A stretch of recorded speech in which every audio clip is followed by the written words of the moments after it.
예수님의 말씀에 대한 의문 중에 하나가 이런 것이 있습니다. 그분이 첫 번째로 갈릴리에 나타나셔서 처음 선포한 말씀의 요지가 회개하라, 하나님의 나라가 가까이 왔다라는 것이었죠.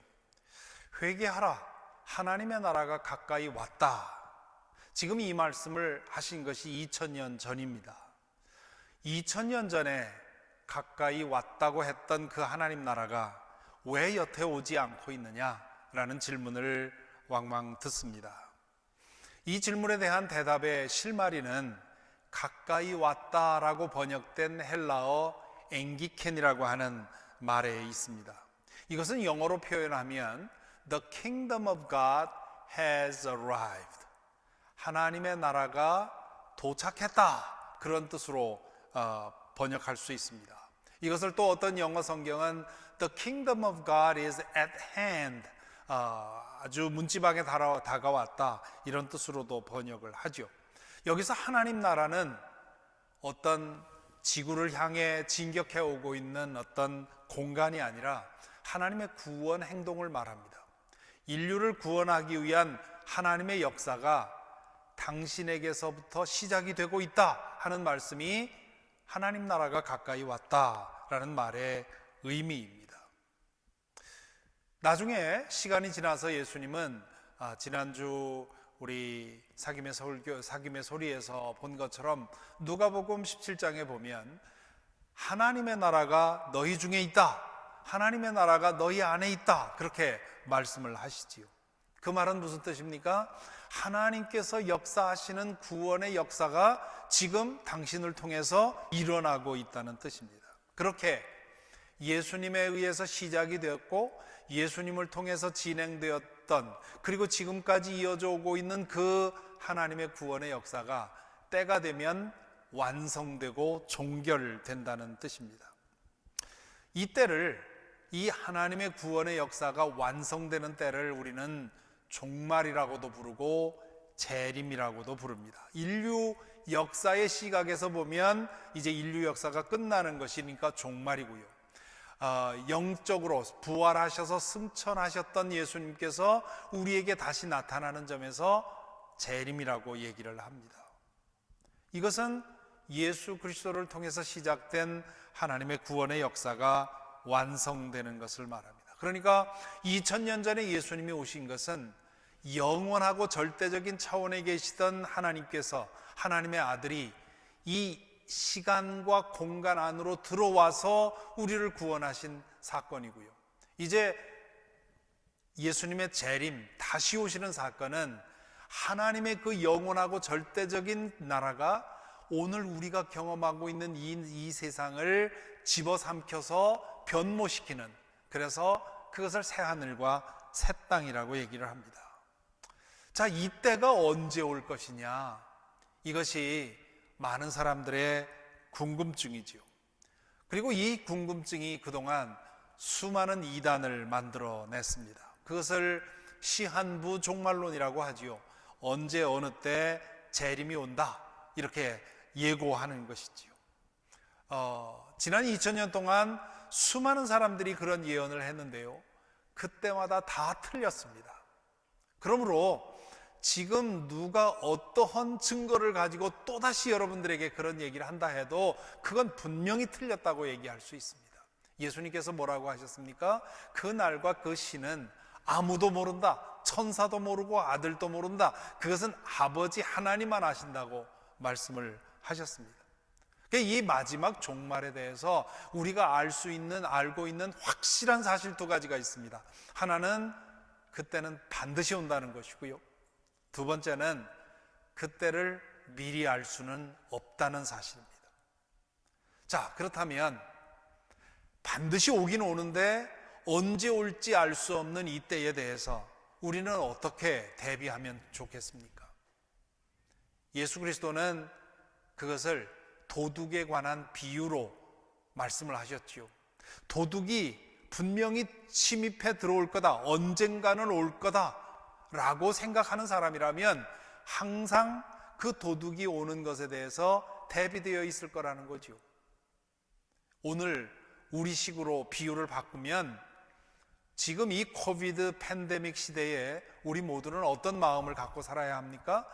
오늘도 내가 감염될 수 있다고 하는 경각심을 가지고 살아야죠. 그러므로 그런 경각심을 가지면 항상 깨어있게 되죠. 조심하게 되고요. 예수님께서 제자들에게 하신 말씀은 그날이 오늘 올 수도 있다고 하는 생각 갖고 살라는 것이죠. 고난과 환난과 박해가 심해지면 그 가능성이 더 높아집니다. 왜냐하면 성경에 끊임없이 나옵니다마는 재림의 때, 종말의 때가 오면 환난과 전쟁과 기근과 온갖 재앙들이 일어날 것이라고 얘기를 했습니다. 그렇기 때문에 어떤 전쟁이나 어떤 환난이 일어난다고 해서 그때다라고 단정해서는 안 되지만 그때일 수 있겠다는 경각심을 더 높여야 된다는 것입니다. 그래서 오늘 읽은 말씀 베드로전서 4장 7절을 펴시기 바랍니다. 오늘 또 말씀을 한 절 한 절 따라가면서 말씀을 들으시기 바랍니다. 4장 7절 첫 절에서 뭐라고 합니까? 모든 것의 마지막이 가까이 왔습니다. 실제로 베드로 사도는 오늘들이 그날일 수 있다고 하는 경각심을 가지고 살았습니다. 그러면 그게 틀렸습니까? 오늘 우리는 2000년이 지나도 그날이 안 왔으니 이건 뭐 한참 늦어질 거다라고 생각해야 되겠습니까? 아닙니다. 우리도 여전히 바울처럼 베드로처럼 오늘이 그날일 수도 있다고 하는 마음을 갖고 살아야 합니다. 그리고 지금처럼 환난과 박해와 기근과 이런 여러 가지 재앙들이 많아지게 되면 가능성은 더 높아지는 것이죠. 오늘이 그날일 수 있다고 믿고 사는 것, 이게 종말론적인 신앙입니다. 시한부 종말론은 틀린 것이지만 우리 모두는 종말론적인 신앙을 가져야 합니다. 종말론적인 신앙이란 영원한 것에 소망을 두는 신앙을 말하는 거고요. 또한 그 영원한 나라에 대해서 언제든 준비되어 살아가는 그 신앙을 말합니다. 그래서 7절에서 베드로 사도가 계속해서 뭐라고 합니까? 그러므로 정신을 차리고 삼가 조심하여 기도하십시오. 오늘이 그날일 수도 있으니까, 언제든 그날이 올 수 있으니까, 언제든 우리가 하나님 앞에 설 수 있으니까 정신 차려서 기도하라, 그런 얘기입니다. 여기 정신을 차리고 삼가 조심하라, 그런 말은 우리 정신줄을 놓지 말고 조심성 없이 마음대로 살지 말고 해이해지지 말고 술이나 다른 것에 취하지 말고 맑은 정신으로 내 마음을 지키도록 힘쓰라고 말하는 겁니다. 왜 그렇습니까?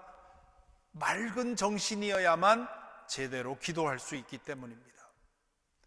종말론적인 신앙을 유지하는 가장 중요한 힘이 바로 기도에 있습니다. 기도에 있어서 가장 큰 장애물은 마음이 분산되는 겁니다. 흩어지는 겁니다. 아마 여러분도 그동안 살아오시면서 도무지 기도가 안 되는, 도무지 기도가 안 될 만큼 마음이 산만해지고 찢기고 갈라진 그런 상태를 경험해 본 분들이 많이 계실 것입니다.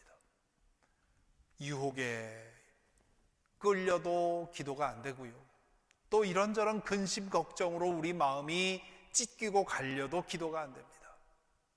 우리가 기도할 수 있을 때, 마음을 모아 하나님께 집중할 수 있을 때는 그런 것으로부터 우리 마음이 온전하게 지켜져야 하죠. 그래서 지금 베드로 사도는 기도에 전념하기 위해서 여러분의 마음을 온전하게 유지하도록 힘쓰라고 얘기를 합니다. 그러면서 8절에서 뭐라고 합니까? 무엇보다도 먼저 서로 뜨겁게 사랑하십시오. 불교도 기도를 가르칩니다. 힌두교도 기도를 가르치지요. 모든 종교가 기도를 가르칩니다. 그런데 다른 종교에서의 기도는 열반에 이르고 도에 이르고 내가 좀 더 높은 차원에 이르기 위한 그런 노력이라면 기독교가 말하는 기도는 하나님의 사랑을 알고 그 사랑의 사람이 되어가는 과정이 기도입니다. 그렇기 때문에 영성이 깊어질수록 사랑이 더 커지지요. 사랑으로 표현이 안 된다면 그 사람이 아무리 기도를 많이 한다 해도 그 기도가 잘못된 것입니다. 그 사람이 얼마나 기도를 잘하느냐의 그 평가는 그 사람이 얼마나 많은 사람을 얼마나 진실되게 사랑하느냐에 의해서 평가될 수 있습니다. 바울 사도가 에베소서 3장에 보면 에베소 교인들을 위해서 기도하는 말씀이 나옵니다. 에베소서 3장 16절 이하에 보면 이 에베소 교인들에 대한 이 바울 사도의 기도가 나오는데요, 그 기도를 제가 읽어드리겠습니다. 아버지께서 그분의 영광의 풍성하심을 따라 그분의 성령을 통하여 여러분의 속 사람을 능력으로 강건하게 하여 주시고 믿음으로 말미암아 그리스도를 여러분의 마음속에 머물게 하시기를 빕니다. 지금 여기서 바울 사도가 에베소 교인들을 위해서 기도하면서 뭐라고 기도하느냐 하면 성령을 통해서 여러분의 속 사람이 강건해지기를 바랍니다. 그로 인해서 그리스도가 여러분의 마음속에 머물러 계시기를 바랍니다. 그걸 기도합니다. 여러분이 돈 많이 벌기를 바랍니다. 여러분들이 자식이 잘 되길 바랍니다. 그런 것들은 그 이후에 하나님께서 우리에게 필요할 때 주시는 거고요. 정말 우리 모두가 기도할 기도의 제목은 성령을 통해서 우리의 속사람이 강건해지고 그리스도께서 우리 안에서 주인으로 살아가시는 것입니다. 이것이 소위 영성입니다. 우리의 영성이 강하다 하는 말은 그리스도께서 주인으로 더 든든하게 우리의 삶을 다스린다는 뜻입니다. 그러면서 그 다음에 또 이런 기도를 합니다. 여러분이 사랑 속에 뿌리를 박고 털을 잡아서 모든 성도와 함께 여러분이 그리스도의 사랑의 너비와 길이와 높이와 깊이가 어떠한지를 깨달을 수 있게 되고 지식을 초월하는 그리스도의 사랑을 알게 되기를 빕니다. 그리하여 하나님의 온갖 충만하심으로 여러분이 충만하여지기를 빕니다. 우리가 영성이 깊어지면 다른 일이 일어나는 것이 아니라 사랑이 깊어진다는 겁니다. 그리스도를 통해서 드러난 하나님의 사랑을 우리가 더 깊이 맛보게 되고 그 하나님의 사랑을 깊이 맛보는 것만큼 우리의 사랑의 능력이 커진다는 말입니다. 기도는 우리의 영성을 깨우고 우리의 영성이 깨워지면 사랑의 능력이 커진다는 것이 바울 사도가 이 기도를 통해서 우리에게 가르쳐 주는 것입니다. 이 사랑이 믿음의 공동체, 교회를 형성하는 것입니다. 그래서 제가 오늘 설교의 제목을 교회는 사랑이다 라고 했습니다. 하나님의 사랑을 경험했기에 우리는 교회로 모이는 것입니다. 모여서 우리는 하나님의 사랑을 더 깊이 체험하는 겁니다. 그리고 그 사랑을 서로에게 실천하는 것이지요. 그런 다음에 그 사랑을 가지고 각자 자신의 삶의 현장에서 그리고 교회로 모여서 이 세상을 위해서 사랑을 실천합니다. 그렇게 함으로써 하나님이 어떤 분이신지를 이 세상에 알림으로써 더 많은 사람들이 하나님의 사랑으로 돌아올 수 있게 하는 것, 이것이 교회이지요. 그래서 이 생각을 우리는 우리의 교회의 표어인 위로 하나님, 옆으로 성도, 밖으로 이웃과의 사귐을 추구한다는 이 표어에 담은 것입니다. 그런데요, 그것이 쉽지 않죠. 교회 생활을 해보신 분들은 다 경험해 보셨습니다. 교회는 사랑인데, 그게 맞는데, 사랑이어야 하는데, 때로는 교회는 미움이고, 교회는 분열이고, 교회는 상처일 때가 많습니다. 요즘 이슈가 되고 있는 미국 영화인지 한국 영화인지 정체가 불분명해졌습니다만은 미국 교포가 만든 미나리라고 하는 영화가 요즘 이슈가 되고 있습니다. 저는 아직 보지는 못했는데요. 미국에 이민 온 한 가정 이야기, 미국 안에 뿌리를 두는 그런 이야기입니다. 뭐 당연히 그렇기 때문에 교회 이야기가 나온다고 하지요. 그 미나리의 여러 장면이 요즘 유튜브에 이렇게 짤막짤막하게 문제적 장면들이 나오고 있는데요. 그 중에 한 장면에 그런 얘기가 나옵니다. 그 시골에 가서 이제 농사를 짓고 있는 그 한인 이민자 가정에게 누군가가 묻지요. 왜 이곳에 한인교회를 시작하지 않느냐? 한인들이 어디 정착하면 교회부터 시작하는데 왜 그 한인교회 시작해보지 않느냐? 그렇게 얘기를 하니까 그 주인공이 한인교회에서 상처받고 이곳에 왔는데 왜 그 상처투성이인 교회를 다시 시작해야 되느냐라고 질문을 합니다. 참으로 우리 한인들은 미국에 정착하면서 한인들이 얼마 정도 모이면 한인회보다 교회를 먼저 시작을 했죠. 그런데 그 한인 교회들이 갈등과 상처와 분열의 역사를 이어왔습니다. 거기에는 물론 여러 가지 이유가 있습니다. 이민자로 사는 삶의 상황에서 오는 그 말할 수 없는 다양한 스트레스와 거기에서 오는 감정적인 문제들, 이것이 교회로 모여서 거기에 한꺼번에 터지니까 여러 가지 상처와 아픔이 일어나게 되어 있지요. 또한 미국에 와서 신앙적인 동기가 아니라 사람 만나고 싶어서, 음식 먹고 싶어서, 한국 음식 먹고 싶어서 교회로 왔던 사람들이 시간이 지나면서 교회 중직이 되고 신앙인인 것처럼 되는, 그래서 그것으로 인해 문제 생기는 경우도 참 많습니다. 이 이민교회가 왜 이렇게 분열과 갈등이 많은지에 대해서는 사회학자가 좀 더 깊이 연구해야 될 문제입니다만은, 그러나 가장 중요한 문제는 우리 인간의 본성에 있습니다.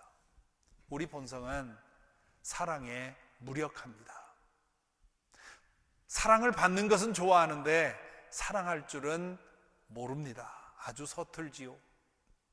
사랑 안에서 잘하는 것도 우리는 별로 원하지 않고요, 그 사랑을 실천하는 것도 싫어합니다. 그저 내 좋을 대로 살기를 원하는데 다 여러 사람이 모여서 다 자기 좋을 대로 살면 결국은 상처를 주고받게 되는 거고 싸움이 생기는 거고 분열이 일어날 수밖에 없지요. 이것은 한인교회만의 문제가 아닙니다. 교회면 어디든지 일어나는 문제입니다. 바울 사도가 선교하러 다닐 때 코린도 교회도 문제가 생겼고요, 빌립보 교회도 문제가 생겼고요, 로마 교회도 이런 문제가 생겼습니다. 그 인간이 모이는 곳에는 언제나 일어날 수 있는 문제입니다. 그렇기 때문에 베드로 사도는 기도하라고 말하는 겁니다.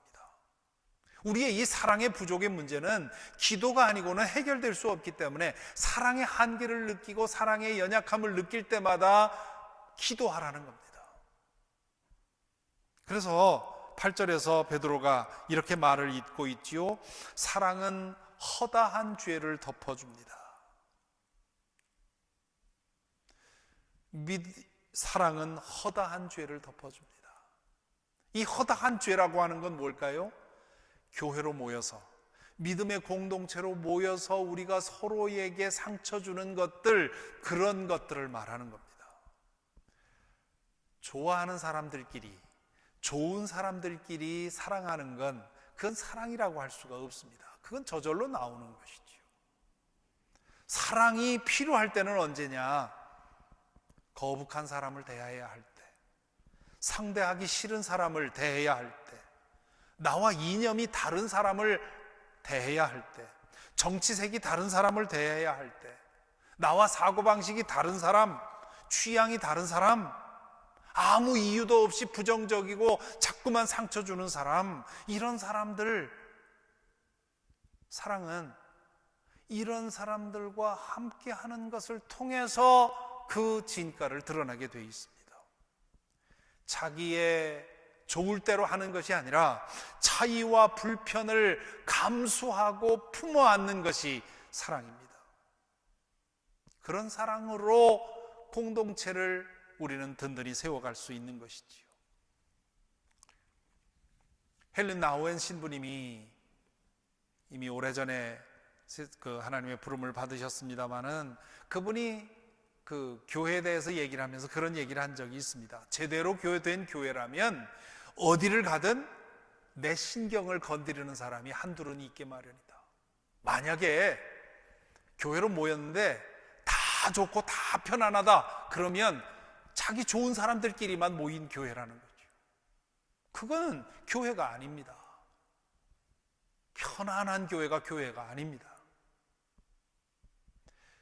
어디를 가나 내 신경을 건드리고 나를 불편하게 하는 사람이 있다는 말은 하나님께서 그 사람을 통해서 나를 깨뜨리고 변화시키기 위한 도구로 보내주셨다는 뜻입니다.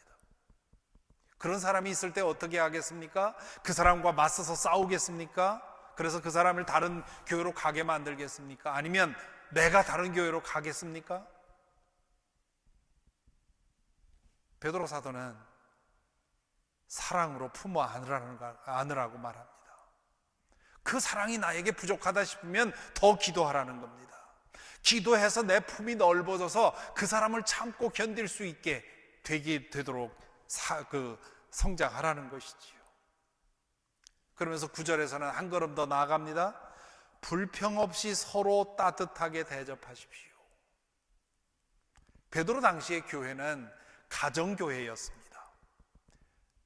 가정의 문을 열고 성도들을 대접해야 됐어요. 마치 오늘 우리 교회에서 속회에서 이렇게 돌아가면서 가정의 사람들을 드리는 것과 마찬가지죠.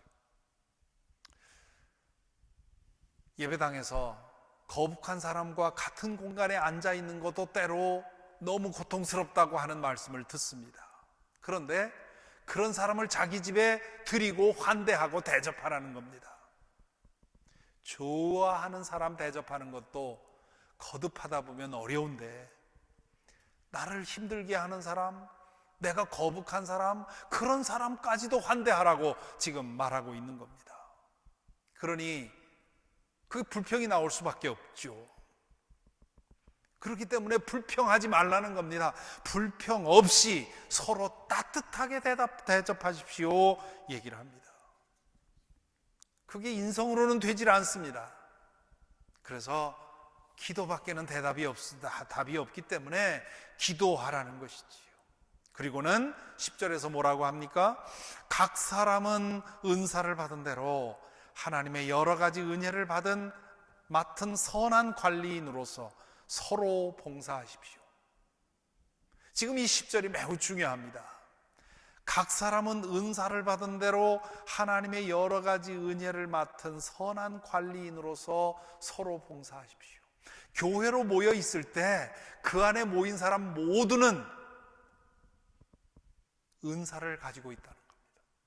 어떤 사람은 말씀의 은사, 위로의 은사, 기도의 은사, 찬양의 은사, 섬김의 은사, 사무 행정의 은사, 방언의 은사, 예언의 은사, 신유의 은사 등등 성령께서 한 교회를 위해서 모든 사람에게 각각의 사람에게 은사를 주셨다는 겁니다. 그러므로 나는 은사가 없어 이렇게 생각하지 마시기 바랍니다. 오늘 우리는 방언, 신유, 예언 이런 것만 은사라고 생각하기 때문에 나는 은사가 없다고 생각을 합니다. 아닙니다. 여러분에게도 은사가 있습니다. 성령께 여러분을 맡기고 하나님의 교회를 위해서 봉사하다 보면 나에게 어떤 은사가 있는지를 발견하게 되는 것이지요. 그런데 그 은사를 왜 주시느냐? 하나님의 여러 가지 은혜가 우리 속에 넘치게 하기 위한 것입니다. 그 하나님의 여러 가지 은혜란 뭡니까? 우리가 교회로 모여서 경험하는 말씀과 은혜와 소망과 기쁨과 이런 모든 좋은 것들을 하나님께서 우리에게 맡겨주셨다는 겁니다. 그러므로 우리 모두가 우리 각자에게 맡겨진 은사를 따라 섬길 때 그런 좋은 은혜가 우리 교회를 통해 드러나게 된다는 말이죠. 그러면서 11절에서 좀 더 부연해서 뭐라고 합니까? 말을 하는 사람은 하나님의 말씀을 전파하는 사람답게 하고, 저처럼 설교를 하거나 혹은 성경 공부를 인도하는 사람을 말하는 거죠. 봉사하는 사람은 하나님께서 주시는 힘으로 봉사하는 사람답게 하십시오. 내 재능과 내 능력으로 하는 것이 아니라 언제나 내가 지금 봉사하는 것은 하나님께서 주시는 힘으로 하는 거라고 생각하고 봉사하라는 겁니다. 그리하면 하나님이 모든 일에 예수 그리스도로 말미암아 영광을 받으실 것입니다. 이 모든 일을 통해서 우리가 영광 받으려는 것이 아니라 하나님께 영광 돌리기 위한 겁니다. 영광과 권세가 영원 무궁하도록 하나님께 있습니다. 아멘. 베드로 사도가 이렇게 말하고 있는 겁니다. 이 말씀을 통해서 보면 하나님께서 기뻐하시는 교회에 세 가지 요건이 있어요. 첫째는 서로 견디고 참아주는 겁니다. 이건 소극적인 거죠. 내가 불편하고 내가 좀 거북하고 해도 견디는 거죠. 같이 버티는 거죠. 두 번째는 서로를 환대하는 겁니다. 버티고 참아주는 것에서 멈추지 말고 적극적으로 인사하고 품어주고 환대하라는 겁니다. 그리고 세 번째는 자신의 은사를 따라 섬기는 겁니다. 그러니까 이게 소극적인 것으로부터 점점 적극적인 것으로 나가는 거죠.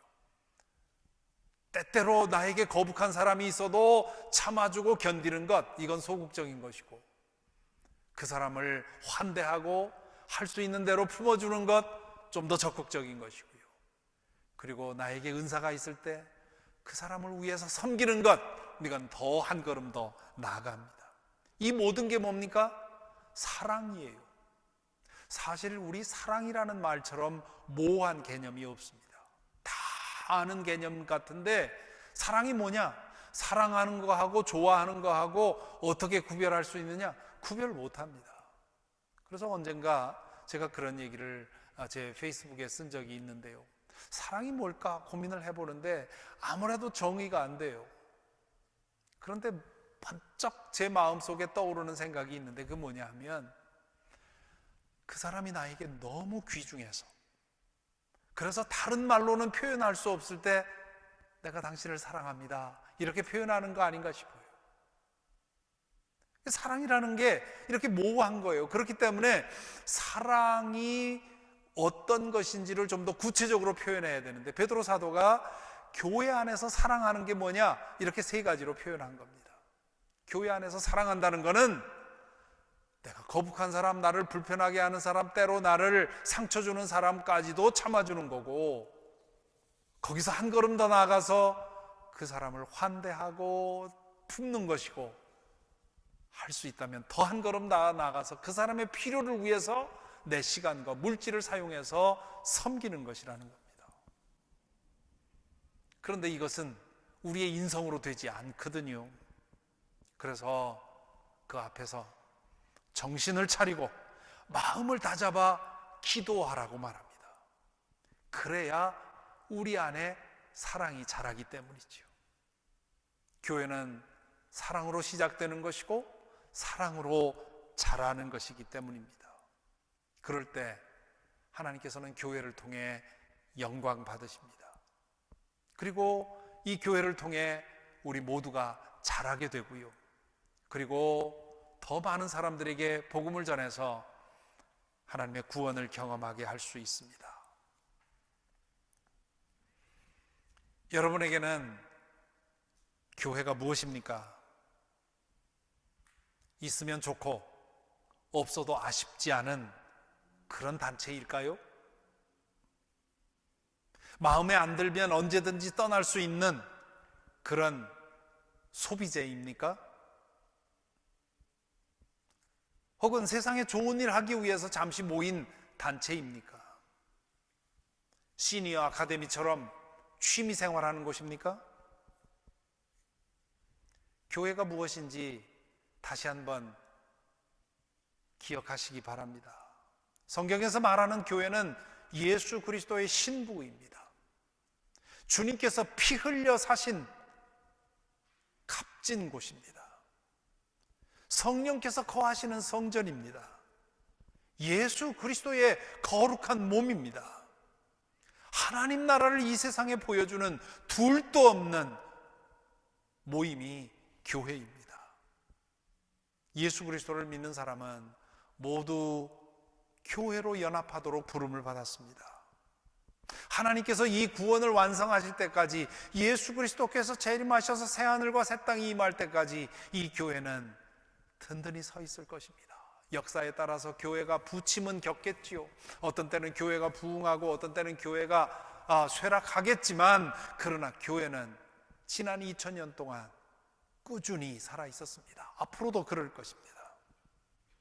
교회가 무엇인지를 제대로 알면, 교회는 나를 위해서, 나의 필요를 위해서 사용하다 버리는 소비재가 아니라 내가 교회를 위해서 헌신하고 사랑해야 되는 그런 영원한 그리스도의 신부라고 하는 사실을 우리는 기억하게 될 것입니다.